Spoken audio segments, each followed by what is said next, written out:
Bonjour tout le monde. Je suis toujours surpris avec ce téléphone, je sais pas, il s'est mis autrement, il démarre plus vite qu'avant. Voilà. Alors, on va continuer notre étude biblique. On en était où? On en était à la fin du chapitre 2.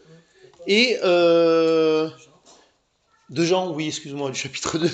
Peut être n'importe quel livre à la fin, c'est sûr que oui. Non, non, oui, Jean chapitre 2. Donc la dernière fois, on avait vu Jésus dans le temple, enfin, ce qu'ils appellent la purification du temple. Voilà, j'avais expliqué qu'il y en avait eu deux et tout. On ne va pas revenir là-dessus. Par contre, à la fin du chapitre, il y a juste trois versets à lire. Et en fait, je voudrais partir de ces trois versets-là. Euh, voilà, tout simplement. Et puis, on va commenter ça et on va essayer de voir un peu d'autres choses. Donc, Seigneur, on veut te remettre ces quelques minutes. On veut te prier pour qu'il y ait quelque chose de pratique, d'efficace pour nous.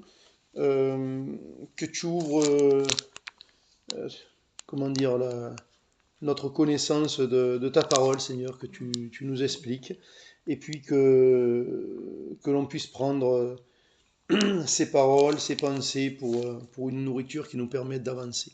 Amen. Amen. Alors les trois versets, donc c'est versets 23, 24, 25, évidemment. Donc il est dit, pendant que Jésus était à Jérusalem à la fête de Pâques, plusieurs crurent en son nom, voyant les miracles qu'il faisait. Mais Jésus ne se fiait point à eux, parce qu'il les connaissait tous, et parce qu'il n'avait pas besoin qu'on lui rendît témoignage d'aucun homme, car il savait lui-même ce qui était dans l'homme. Et on s'arrête là. Et comment dire, bon, il y a une manière de voir les, enfin pas une manière de voir la chose. Il y a plutôt des commentateurs qui se bataillent sur qu'est-ce que ça veut dire croire ici, là au milieu. Et en fait, ils partent sur un postulat de départ qui, à mon avis, en fait, est faux. Enfin, faux. En tout cas, il n'est pas absolu ici. Et je pense que c'est pas le point d'intérêt de la discussion. C'est-à-dire qu'en fait, ils se disent, mais il est parlé de croire en son nom, lui, il croyait pas en eux, etc. Mais et en fait, il se demande si on a, enfin, il part de l'idée qu'on est en train de parler de foi en termes de salut éternel. Et donc, la plupart vont dire de manière tout à fait logique, il y en a qui crurent en lui à cause des miracles, mais Jésus ne se fiait point en eux, donc en fait, ils n'avaient pas une vraie foi. Ils n'avaient pas une vraie foi, donc on pourrait dire ils n'étaient pas sauvés, ils ont juste été attirés par les miracles, machin, etc. Et bon, il y en a d'autres qui disent, qui parlent un peu d'autre chose, et c'est intéressant parce que justement, il y en a un qui prenait les choses à l'envers, et en fait, ça m'a fait réfléchir, je me suis dit, mais en fait, on se gourre tous parce qu'en fait, c'est pas le sujet. Ce que je veux dire, c'est que le sujet ici, c'est pas le salut éternel. Le sujet, c'est la foi. Mais pas forcément pour le salut éternel, en fait. Et je vais déjà vous montrer une première chose qui est dans les mots en eux-mêmes et qui, comment dire, qui peuvent ouais, enfin, nous troubler ou en tout cas nous apporter de l'ambiguïté. Parce qu'en fait, ici, il est dit, mais Jésus ne se, pardon, au-dessus, plusieurs crurent en son nom. Et donc là, on se dirait, ok, ben, ça veut dire qu'ils sont convertis, crurent. Le mot pour croire ici, c'est pistéo, le mot pour foi par ailleurs dans le Nouveau Testament. Et ensuite, il dit, mais Jésus ne se fiait point à eux. Et ne se fiait point à eux, c'est exactement le même mot en fait. Mais ne se fiait, enfin, Jésus, il n'a pas besoin d'avoir la foi pour le salut. Il se fiait point. Ce que je veux dire par là, c'est que autant, en général, je vais être méticuleux sur les mots et sur ce qu'ils vont dire, autant, des fois, je veux dire, on ne peut pas être aussi scrupuleux non plus. C'est-à-dire que là, ça veut dire ce que ça veut dire. C'est-à-dire que Jésus, il n'avait pas confiance dans, on va dire, un début d'engouement qu'eux, ils avaient vis-à-vis de lui, parce qu'il a vu que c'était par rapport au miracle, tout simplement. Mais la question, c'est pas est-ce qu'ils étaient sauvés ou pas sauvés. Vous voyez, je vous donne un petit parallèle. Mercredi soir, enfin pas mercredi, c'était jeudi soir, on a parlé de, après la sortie d'Égypte, un mois et demi après, le début de la manne, puis ensuite ils demandent de la viande, ils reçoivent des cailles, et puis bon voilà, tout ça, tout ça, tout ça. Et notamment quand ils reçoivent les cailles, il est dit qu'à un moment donné, ils avaient encore la viande dans la bouche, ils n'avaient pas mâché, que en fait Dieu les châtie, et il y en a plein qui meurent. Enfin, Dieu a fait une généralité, c'est-à-dire que si je lis le texte comme il est dit, tout le peuple murmurait, tout le peuple a demandé, tout le peuple n'était pas content, tout le peuple en avait marre de la manne, tout le monde voulait de la viande, donc pourquoi est-ce qu'à la fin, Dieu, en fait, il en tue certains et pas d'autres? Puisqu'il est dit que Dieu envoie une plaie, et en fait, le lieu où ils sont, ça s'appelle le tombeau de la convoitise. Donc ça veut dire qu'en fait, ils sont morts. Donc il aurait dû tuer tout le peuple, mais il n'a pas tué tout le peuple. On le sait. Donc ça veut dire qu'il a tué certaines personnes et pas d'autres. Les raisons, à la limite, on ne sait pas pourquoi c'est les uns et pas les autres. Mais ce que je veux dire, c'est que du coup, il parle de manière, enfin, en généralité, quoi, en fait. Et là, ici, c'est pareil. Ici, c'est pareil. La question, c'est pas du tout le salut éternel, mais c'est effectivement la foi, comment elle est exercée. Et je dirais quelque part, ça peut plus nous parler à nous dans notre quotidien finalement. Comment est-ce que nous croyons?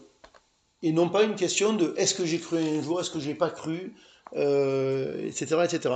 Alors, une première chose quand même qui est assez intéressante, c'est que, et je vais vous montrer ça, parce qu'en fait, je trouve que ces 3 versets-là, c'est une introduction aux 3 chapitres suivants. Vous allez dire, oula, où il va là, c'est vertigineux là. Non, pourquoi? Parce qu'ici, il est dit que Jésus savait ce qu'il y avait dans le cœur des hommes. On n'avait pas besoin de l'enseigner. Et en fait, les 3 chapitres suivants, chapitre 3, chapitre 4 et chapitre 5, Jésus fait 3 rencontres. Une avec Nicodème, une avec la femme au puits, et une avec le paralytique au bord de la piscine. Des gens qui, grosso modo, on va dire, vont se convertir. Mais donc, ce sont des rencontres personnelles, et il est dit que Jésus savait ce qu'il y avait dans le cœur des gens. Et vous allez voir ça, parce que au début du chapitre 3, on va le lire, on va pas faire le chapitre 3 avec Nicodème, mais juste le début de ce qu'il dit, c'est intéressant par rapport à ça.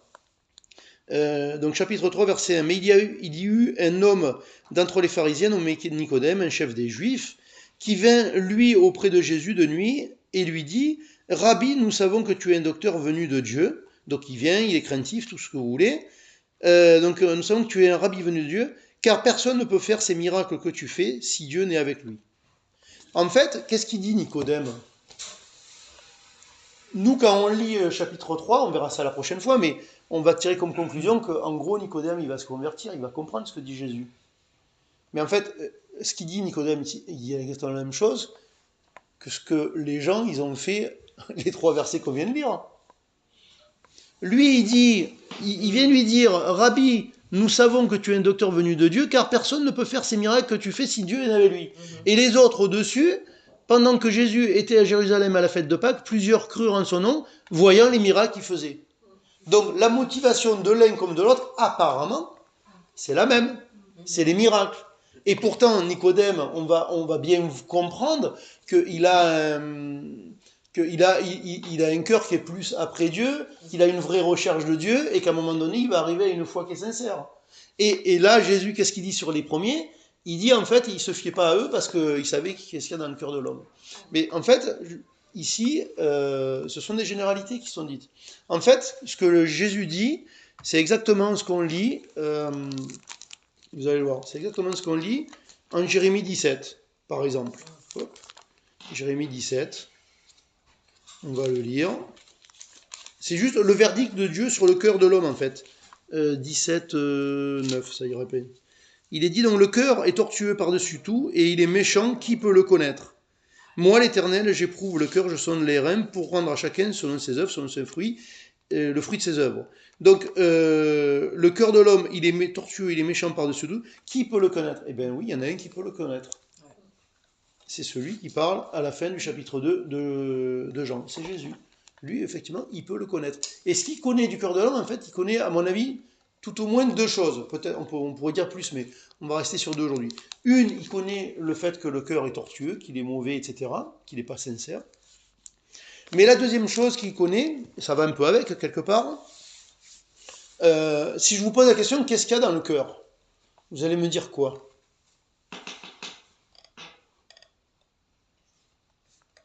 Si je dis je connais le cœur de cette personne, ça veut dire quoi en fait? Ça veut dire quoi? Je connais ses intentions, voilà, ses intentions, c'est pas mal. ses Ouais. motivations, Ses motivations. Intention, motivation. Mais moi, je pensais à ça, effectivement, la motivation, en fait. Parce que finalement, le seul défaut qu'on voit à la fin du chapitre 2 par rapport à ces gens-là, on va dire, quelque part, c'est un défaut de motivation dans leur foi. C'est-à-dire que tu crois, apparemment, ça va peut-être pas durer, parce que finalement, tu crois parce que tu as vu des miracles, c'est tout. Mais nous, les chrétiens, ça peut être pareil d'une certaine manière dans notre attente. C'est-à-dire, j'attends un Dieu guérisseur. Ou alors, je suis superstitieux dans ma foi. Et en fait, je cherche, du coup, c'est vicieux parce que comme ma foi, c'est de la superstition, au lieu de m'attendre à Dieu, c'est moi qui vais essayer d'apaiser Dieu pour qu'il me soit favorable. Alors qu'en fait, il dit au départ que lui, il est déjà favorable grâce au sang de Christ. Et moi, je devrais marcher dans cette faveur. Mais au lieu de marcher dans cette faveur, parce que je suis superstitieux, ma foi, elle se manifeste comme toute superstition. Parce que c'est quoi la superstition? C'est quoi? C'est penser qu'il y a un Dieu, des esprits, quelque chose d'immatériel qui est là autour, qui peut agir dans ma vie. Et en fait, je pense que si je mets mes chaussettes à l'envers, ça va influer négativement sur cet immatériel qui est autour. Je dis chaussettes à l'envers, mais ça peut être donc passer sous l'échelle, mettre le pain à l'envers, enfin bref, tous ces machins-là. Si on est 13, vous savez, alors bon, 13, on sait très bien, c'est à cause de Judas, c'est d'une stupidité incroyable, ça, quand même. Si on est 13, non, il ne faut pas être 13. Il ne faut pas être 13 parce qu'au dernier repas, Jésus avec ses disciples, ils étaient 13 et il y avait un traître. Mais en fait, ça ne veut rien dire du tout, parce que il ne faut pas être 13. Donc, est-ce que ça veut dire que si on est 13, il y aura un traître? Parce que si je veux être rationnel, ça veut dire ça. C'est-à-dire à chaque fois qu'on est 13, il y a un traître. Et si c'est pas ça, c'est dénué de sens, en fait. Et la superstition, c'est ça. Mais on fonctionne beaucoup comme ça. Pourquoi? Parce que, je vais vous dire pourquoi on fonctionne comme ça, tous, plus ou moins. Parce qu'en fait, on ne maîtrise pas grand-chose. Et on essaye d'influer un peu. Et on a l'impression, des fois, avec des trucs bizarres, que ça va être dans ma faveur. La dernière fois que j'ai dit ça, il s'est passé ça de pas bien, donc je ne vais pas le redire. C'est idiot, en fait. Mais juste dans mon fonctionnement stupide, je fais ça parce que j'ai pas de prise. Et pourquoi j'ai pas de prise en tant que chrétien? Parce que peut-être que j'ai pas une confiance correcte envers Dieu. Donc au lieu de m'attendre à lui et d'avoir confiance que ben voilà, en fait, il gère un peu les choses et que voilà, je suis de son côté, je suis dans ses bras et oui, il peut arriver des choses même terribles, mais ultimement je suis avec lui et il cherche pas à me faire du mal. Ben j'essaye de tirer des ficelles dans mon sens, on va dire dans l'esprit, entre guillemets. Parce qu'après, on va aussi tirer des ficelles dans notre sens, mais dans le concret du quotidien. C'est-à-dire que je vais avoir un comportement peut-être pour manipuler les autres, je vais, voilà, enfin, etc., pour essayer de tirer les choses dans mon sens. Donc ça, c'était une chose. Je voulais voir aussi, alors oui et non, par rapport donc, à ce qu'on avait vu jeudi, enfin, alors on refait pas du tout le même message, c'est pas du tout le même sujet, mais en tout cas les événements c'était les mêmes, c'est quand même assez intéressant de voir, comme je l'avais dit, donc le peuple, il est en esclavage, il sort d'Égypte en voyant un certain nombre de miracles, hein. Donc normalement, ben, tu te dis, ça aurait dû susciter une foi, une confiance en Dieu euh, presque indéboulonnable, on va dire, et en fait, tu t'aperçois que très vite, il n'y a plus rien. Il n'y a plus rien. La Bible dit, ils ont oublié. Un petit peu plus tard, par rapport au passage que je dis, quand Moïse va monter sur la montagne, eux, ils vont faire le veau d'or en bas, en se disant, vous imaginez quand même, tu fais le veau d'or et tu dis, c'est ce machin qui nous a sortis d'Égypte. Vous êtes complètement cognés, les gars. Non, mais je veux dire, vous savez très bien ce que vous avez vécu il y a 2 mois, 3 mois, 6 mois, j'en sais rien quand même. Mais en fait, quand Jésus dit, il sait ce qu'il y a dans le cœur de l'homme et que c'est mauvais et qu'il n'a pas besoin de l'apprendre, en fait, il sait que nous sommes fous. Parce qu'en fait, nous sommes fous en réalité. Vraiment, nous sommes fous. Et du coup, ça veut dire quoi? Mais ça veut dire que je ne peux pas, quelque part, dans ma relation avec Dieu, je ne peux pas avoir d'acquis. Je ne peux pas avoir de l'avance, en fait. C'est du genre, voilà, alors, on va prendre eux, c'est simple, c'est caricatural à la limite. Voilà, on était esclaves, on est sorti d'Égypte, Dieu a fait des miracles pour qu'on sorte d'Égypte. Ça, je le sais. Et donc, du coup, ça, c'est une forme d'acquis que j'ai, qui fait que je ne peux pas m'égarer n'importe où. J'ai forcément un minimum de foi, parce que ça, je l'ai vécu, quoi. Et bien, il se trouve que l'homme est tellement malade que même ça, c'est pas suffisant. Et nous, c'est pareil. Tu t'es converti ou Dieu a fait quelque chose de particulier dans ta vie, je sais pas.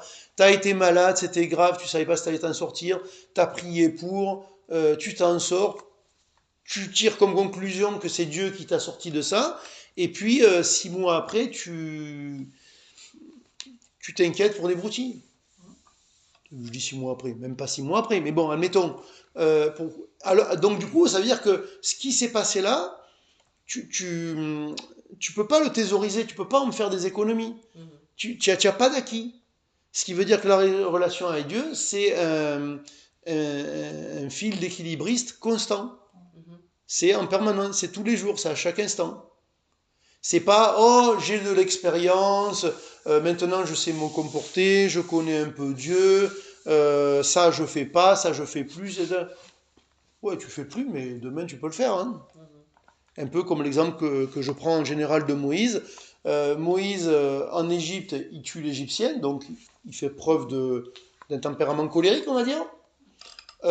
Après, il amène le peuple dans le désert par la grâce de Dieu, parce que lui, il a amené, il était devant, quoi. Il a fait ce qu'il avait à faire. Mais il est dit qu'il est l'homme le plus doux de la terre. Et puis, à la fin du pèlerinage des 38 ans dans le désert, à un moment donné, il a eu un peu les bouffies, comme on dit, et il tape 2 fois sur le rocher. Et Dieu, on va dire, lui en tient grief. Mais quand il tape 2 fois sur le rocher, c'est pas de la douceur.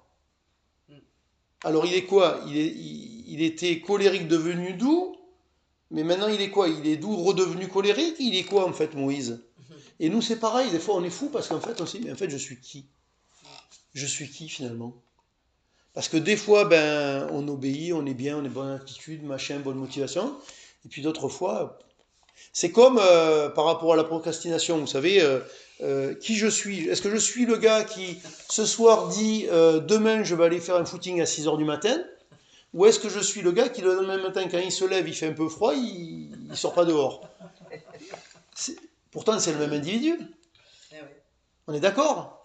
Non, mais le problème qu'on a, c'est qu'on vit avec nous-mêmes. On est le même individu. Mais en fait, tu t'aperçois que tu te regardes, et là, on parle de quelque chose de naturel. C'est même pas une question spirituelle, ça, c'est pas une question de chrétien, c'est tout le monde. Je veux dire, du coup, alors je suis qui en fait? Je suis le gars motivé pour faire son footing demain matin à 6 heures, mais ce soir, hein, motivé. Ou celui qui demain, parce qu'il fait 3 degrés de moins, il veut plus sortir. C'est vrai, quoi. Enfin, en fait, on ne sait pas qui on est. Et donc, si on ne sait pas qui on est et si on ne maîtrise pas grand-chose, la sagesse ou le bon raisonnement, c'est de s'attacher à la foi. Et la foi, c'est quoi? C'est un lien invisible entre Dieu et nous. Mais c'est un lien permanent. C'est-à-dire que à renouveler en permanence, en fait. C'est pas parce que là, je crois Dieu pour ça que dans une heure, je suis dans le même état d'esprit. Ben, peut-être pas, en fait. Peut-être pas du tout, en fait. Vous voyez? Donc, la question de ici, est-ce qu'ils étaient sauvés, pas sauvés, est-ce qu'ils se sont convertis grâce au miracle ou pas? Parce qu'à d'autres endroits, on pourrait dire, mais grâce au miracle, les gens se sont convertis aussi. Et même, que ce soit Jean ou l'apôtre Paul, ils le disent. Ils le disent. Justement, il y a eu des miracles pour convaincre les gens. Oui, mais là, c'est pas le sujet, là, ici. Là, le sujet, c'est pas ça. Le sujet, c'est Jésus, il sait ce qu'il y a dans le cœur des gens. Et il sait que c'est mauvais. Par contre, il va rencontrer 3 personnes dans le chapitre d'après. Et il va y avoir une rencontre personnelle qui va les mener, on va dire, à salut, ou qui va révéler où était leur foi. Et donc, il connaît aussi le cœur, il connaît aussi ce qui peut arriver aussi à l'intérieur. Qu'est-ce qui peut changer, vous voyez? Ça aussi, il le connaît. Et ça, c'est aussi une chose dans laquelle on a besoin d'avoir confiance, savoir que Dieu, surtout une fois qu'on est chrétien, parce qu'une fois qu'on est chrétien, on a le Saint-Esprit, on est une nouvelle personne, et qui je suis, c'est pas ce que je vois de moi en fait, hein. C'est beaucoup invisible en réalité. Invisible, appelé à venir à la lumière si on veut, mais c'est quand même beaucoup invisible. La nouvelle nature, moi personnellement, je la vois pas trop toujours comme ça, quoi. Hein. Donc, et pourtant, la Bible dit que j'ai une nouvelle nature et que ça va durer pour l'éternité.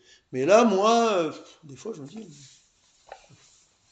ouais, peut-être, je sais pas. C'est pas flagrant votre truc. On va lire un autre verset, toujours dans l'évangile de Jean, un petit peu plus loin. Un petit peu plus loin, où il est dit, il y a des choses qui sont dites qui sont même assez choquantes à la limite. Hein. Jean 6, versets 64 à 68, on va lire. Donc il est dit, Jean 6, 64 à 68, il est dit, mais il en est parmi vous quelques-uns qui ne croient point, car Jésus savait dès le commencement qui étaient ceux qui ne croyaient point, et qui était celui qui le livrerait. Donc là, évidemment, il parle de Judas. Et il ajouta, c'est pourquoi je vous ai dit que nul ne peut venir à moi si cela ne lui a été donné par le Père. Dès ce moment, plusieurs de ses disciples se retirèrent et ils n'allaient plus avec lui. C'est quand même intéressant. Il est en train de dire finalement qu'il sait qu'est-ce qu'il y a dans le cœur des gens, là, un peu de la même manière. Il sait qu'il va le trahir.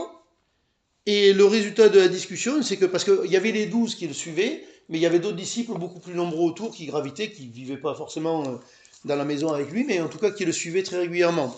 Et là, apparemment, ça fait un écrémage. Pourtant, on pourrait se dire, ben, il n'a pas dit grand-chose. Hein. Et ça fait un écrémage. Donc, il commence à s'en aller. Et on dirait, ben tiens, Jésus, un bon politicien, il va essayer de récupérer ce qui reste.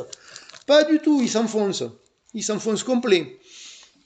Et il ajouta, c'est pourquoi je vous ai dit que nul peut venir à moi, etc. Verset 66. Dès ce moment, plusieurs de ses disciples se retirèrent et ils n'allaient plus avec lui. Donc quand même, ça veut dire que c'était ses disciples, bon pas les 12, mais quand même, ils étaient là, en gros, on va dire, à chaque fois qu'ils prêchaient, d'une certaine manière. Et là, les paroles sont trop dures et ils se retirent, ils viennent plus, quoi, quand même. Hein. Donc, quelle est leur foi? Bah, on pourrait dire pareil, on ne sait pas trop, quoi. Enfin, toujours est-il, ça les fait reculer. Mais ce qui est intéressant, c'est la suite. Au verset 67. Jésus donc dit aux 12, et vous, ne voulez-vous pas aussi vous en aller? Simon-Pierre lui répondit, Seigneur, à qui irions-nous? Tu as les paroles de la vie éternelle, et nous avons cru, et nous avons connu que tu es le Christ, le Saint de Dieu. C'est intéressant, quand Pierre dit ça, alors c'est Pierre qui le dit, hein, Judas est toujours là. Et Judas sera là quasiment jusqu'à la fin.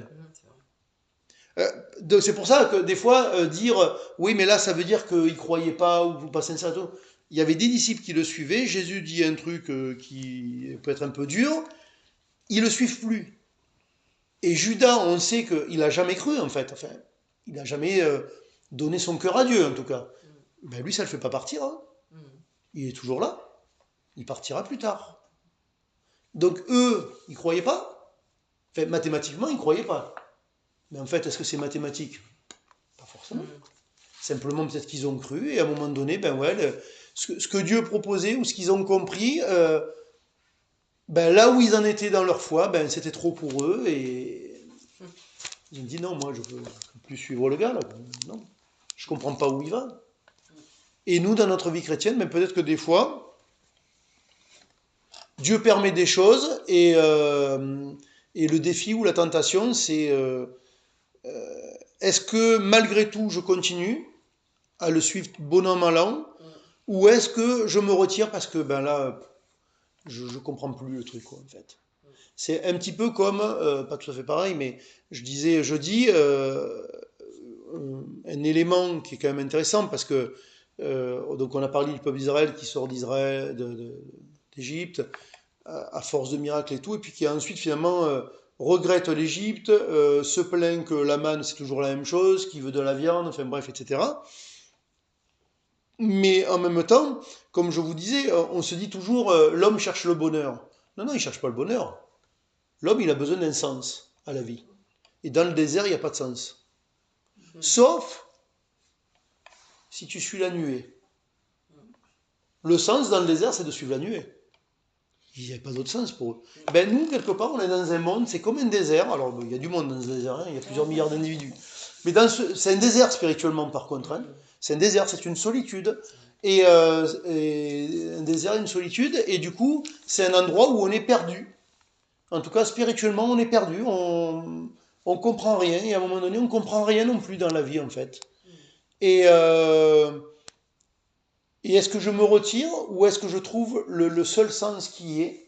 Et le seul sens qui est, c'est ben, avec le peu qui me reste à l'intérieur, je veux croire Dieu. Un peu la phrase que je vous avais dit d'un chant là, il y a fin d'année dernière. Le chant, je ne sais même pas si je l'avais écouté, mais le truc c'était. Alors là, c'était même pas, je comprends pas, c'était je suis pas d'accord, mais je suis encore là. La personne, elle parle à Dieu. Je suis pas d'accord, mais je suis encore là. Et en fait, la vie chrétienne, à un moment donné, elle va se résumer à ça. Hein. Enfin, notre vie avec Dieu. J'espère qu'on va avoir d'autres choses à vivre que ça, quand même. Hein. Mais, je veux dire, à un moment donné, c'est ça. C'est peut-être. Alors, je suis pas d'accord, parce que ma chair, en fait, elle n'est pas d'accord avec Dieu, tout simplement. Hein. Et plus vous en connaissez là-dedans, moins vous êtes d'accord, en fait, parce que vous êtes programmé autrement, naturellement. Mais ça peut être aussi, effectivement, ce monde est un désert et je ne comprends pas. Il m'arrive ça dans ma vie où je pense que j'aurais dû vivre ça dans ma vie et puis j'étais là et ça n'arrivera plus. Ou, mais pourquoi est-ce que je vis ça mais ça se passe pas bien? Ou, peu importe. Ou une maladie, ou j'en sais trop rien. Et en tout cas, le fait est, c'est qu'on arrive à un moment où on est dans un désert intérieur parce que on comprend pas. Et est-ce que je cherche, comment dire, à décortiquer mon je comprends pas, ou est-ce que je me livre à Dieu en disant, ben, comme dit Pierre, en tout cas, on va pas aller ailleurs. Hein. Parce que les paroles de la vie éternelle, c'est toi qui les as. Donc je comprends peut-être pas grand-chose, peut-être que je comprends de moins en moins, mais toujours est-il, l'endroit où il faut être, c'est avec toi. Donc je vais continuer à lire le livre, je vais continuer à te parler, je vais continuer à chercher où est-ce que tu es dans cette vie de fou, en fait. Je vais continuer de chercher. Parce que, on va prendre un exemple extrême. Imaginez-vous, imaginez-vous chrétien en 1940, admettons, vous avez caché des juifs, et puis vous êtes fait arrêter, on vous envoie dans un camp là-bas,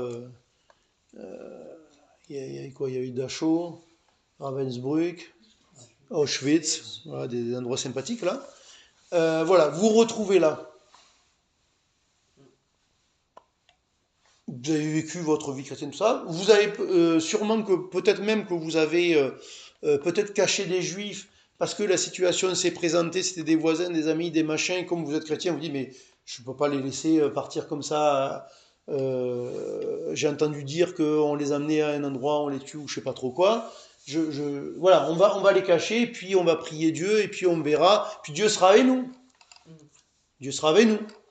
Et puis un jour, eh ben, la Gestapo, elle arrive, ou même les gendarmes français, parce qu'à l'époque c'était tout simplement les gendarmes français, ou les officiers nazis, ils arrivent, ils débarquent chez vous, ils fouillent la maison, ils trouvent les juifs, ah oui, mais vous les cachez, vous savez que c'est illégal, ils devraient avoir leur petite étoile, machin, ben vous, on vous embarque aussi, et puis voilà, et puis à un moment donné, les uns ils prennent un wagon, les autres ils prennent un autre wagon, et vous allez dans des camps différents, on s'en fiche, vous êtes séparés et tout.